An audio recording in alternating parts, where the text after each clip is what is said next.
ہالی ووڈ کے مشہور اداکار نے قبول کیا اسلام، نماز پڑھتے ہوئے آئے نظر۔ ناظرین، آپ دیکھ رہے ہیں نیوز 18 کا ڈیجیٹل پلیٹ فارم ہے، ہوں آپ کے ساتھ مدثر میر۔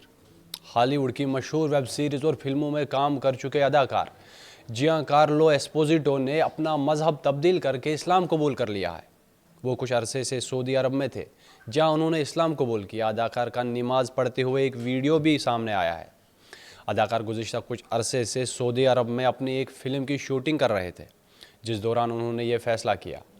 سعودی گزٹ کی ایک رپورٹ کے مطابق سعودی عرب کی جنرل انٹرٹینمنٹ اتھارٹی کے چیئرمین ترکی الشیخ نے کہا کہ جیان کارلو ایسپوزیٹو نے یہ فیصلہ سعودی عرب میں اپنے قیام کے دوران کیا۔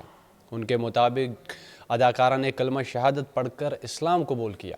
اس کے بعد اداکار مراکش کی ایک مسجد میں فلم کی پروڈکشن ٹیم کے بعض ارکان کے ساتھ نماز ادا کرتے بھی دکھائی دیے۔ بتایا جا رہا ہے کہ سعودی عرب میں گزارے گئے وقت اور وہاں مسلمانوں کے ساتھ اچھے تجربات کے بعد انہوں نے یہ فیصلہ کیا۔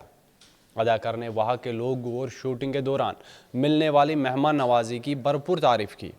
سوشل میڈیا پر شیئر کی گئے ایک ویڈیو میں اداکار مسجد کے اندر پروڈکشن ٹیم کے ارکان کے ساتھ نماز پڑھتے ہوئے نظر آئے۔ بتایا جاتا ہے کہ وہ فلم 7 ڈاگز کی شوٹنگ کے لیے سعودی عرب آئے تھے۔ یہ فلم سعودی فلم انڈسٹری کی بڑی فلموں میں سے ایک تھی، جس میں بالی ووڈ اداکار سلمان خان اور سنجے دت نے بھی کیمیو کیا۔ قابل ذکر ہے کہ جیان کارلو ایسپوزیٹو ہالی ووڈ کی بڑی فلموں اور ویب سیریز میں اہم کردار ادا کرنے والے اداکاروں میں شمار ہوتے ہیں۔